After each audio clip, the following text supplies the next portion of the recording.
Desiring machines are binary machines, obeying a binary law or set of rules governing associations. One machine is always coupled with another. The productive synthesis, the production of production, is inherently connected in nature, and then. This is because there is always a flow-producing machine, and another machine connected to it that interrupts or draws off part of this flow, the breast, the mouth. And because the first machine is in turn connected to another whose flow it interrupts or partially drains off, the binary series is linear in every direction. Desire constantly couples continuous flows and partial objects that are by nature fragmentary and fragmented. Desire causes the current to flow, itself flows in turn, and breaks the flows. I love everything that flows, even the menstrual flow that carries away the seed unfecund. Amniotic fluid spilling out of the sac and kidney stones, flowing hair. A flow of spittle, a flow of sperm, shit, urine that are produced by partial objects and constantly cut off by their partial objects, which in turn produce other flows, interrupted by other partial objects. Every object presupposes the continuity of a flow, every flow, the fragmentation of the object. Doubtless each organ machine interprets the entire world from the perspective of its own flux, from the point of view of the energy that flows from it. The eye interprets everything speaking, understanding, shitting, fucking in terms of seeing. But a connection with another machine is always established, along a transverse path, so that one machine interrupts the current of the other or sees its own current interrupted. Hence the coupling that takes place within a partial object flow connective synthesis also has another form, product producing. Producing is always something grafted onto the product, and for that race and desire in production is production of production, just as if one machine is a machine connected to another machine.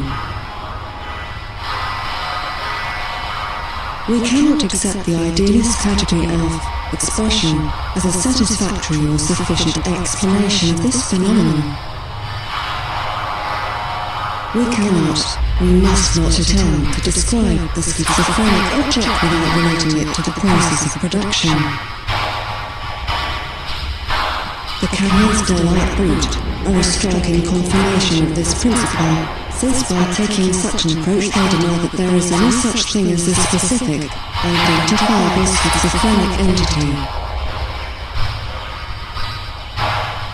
Or to take another example, Henry Shaw describes the schizophrenic table in terms of a process of production which is that a desire, once noticed, it continued to occupy one's mind. It even persisted, as it were, in going about its own business. The striking thing is that it was either simple and really complex, initially or intentionally complex, or constructed according to a complicated plan. Instead, it had been simplified in the course of its carpentering. As it stood, it was a table of additions, much like certain schizophrenic drawings, described as overstuffed and unfinished. It was only insofar as there was no way of adding anything more to it, the table having become more and more an accumulation, less and less a table.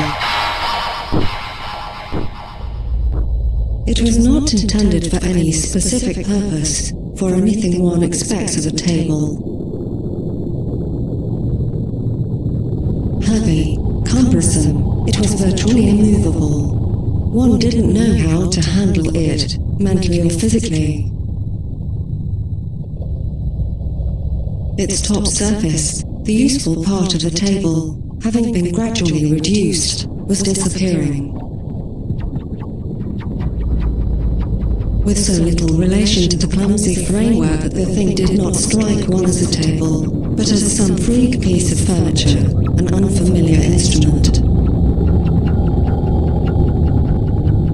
for which there was no purpose. A dehumanized table, nothing cozy about it, nothing middle class, nothing rustic, nothing countrified, not a kitchen table or a work table. A table which lent itself to no function, self-protective, denying itself to service and communication alike. There was something stunned about it, something petrified. Perhaps it suggested a stored engine. The schizophrenic is the universal producer. There is no need to distinguish here between producing and its product. We need merely note that the pure thisness of the object produced is carried over into a new act of producing. The table continues to go about its business. The surface of the table, however, is eaten up by the supporting framework. The non-termination of the table is a necessary consequence of its mode of production. When Claude Levi-Strauss defines bricolage, asterisk, he does so in terms of a set of closely related characteristics. The possession of a stock of materials or rules of thumb that are fairly extensive, though more or less hodgepodge, multiple and at the same time limited. The ability to rearrange fragments continually in new and different patterns or configurations. And as a consequence, an indifference toward the act of producing and toward the product, toward the set of instruments to be used and toward the overall result to be achieved. The satisfaction the handyman experiences when he plugs something into an electric socket or diverts a stream of water can scarcely be explained in terms of playing mommy and daddy, or by the pleasure of violating a taboo. The role of continually producing production, of grafting producing onto the product, is a characteristic of the so much means of primary production, the production of production. Painted by Richard Lindner, Boy with Machine, shows a huge, pudgy, bloated boy working one of his little desiring machines. After having hooked it up to a vast technical social machine which, as we shall see, is what even the very young child does. Producing a product, a producing product identity. It is this identity that constitutes our third term in the linear series, an enormous and differentiated object. Everything stops dead for a moment, everything freezes in place, and then the whole process will begin all over again. From a certain point of view, it would be much better if nothing worked, if nothing functioned. Never being born, escaping the wheel of continual birth and rebirth, no mouth to suck with, no anus to shit through. Will the machines run so badly, their component pieces form apart to such a point that they will return to nothingness and thus announce to return to nothingness? It would seem, however, that the flows of energy are still too closely connected, the partial objects still too organic, for this to happen. What would be required is a pure fluid in a free state, flowing without interruption, streaming over the surface of a full body. Desiring machines make us an organism, but at the very heart of this production, within the very production of this production, the body suffers from being organized in this way. Desiring machine from not having some other sort of organization, or no organization at all. An incomprehensible, absolutely rigid status, in the very midst of process, as a third stage, number mouth. Number tongue, number teeth, number larynx, number esophagus, number belly, number anus.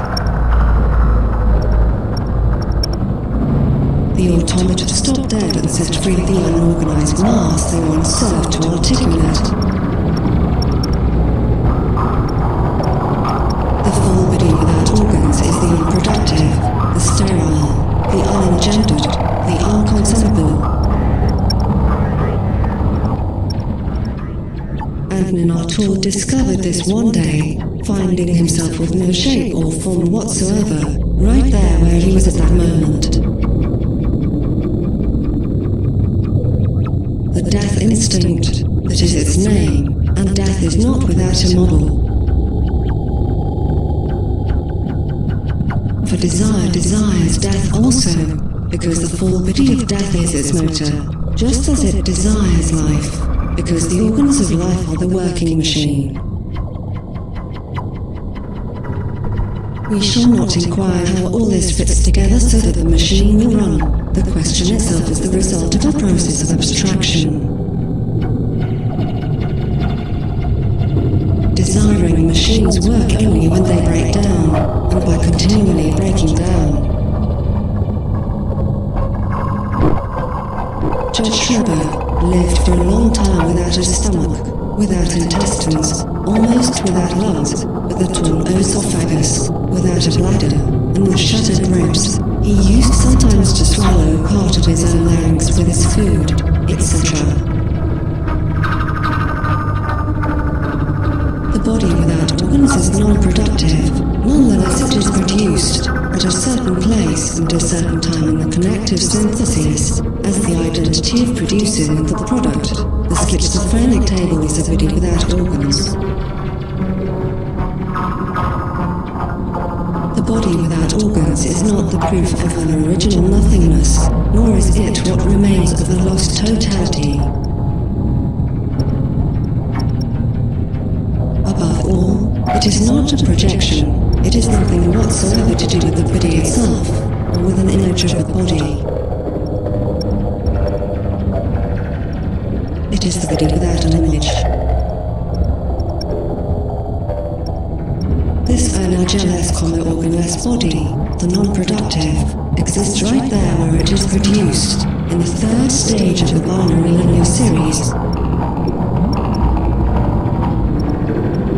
It is perpetually reinserted into the process of production.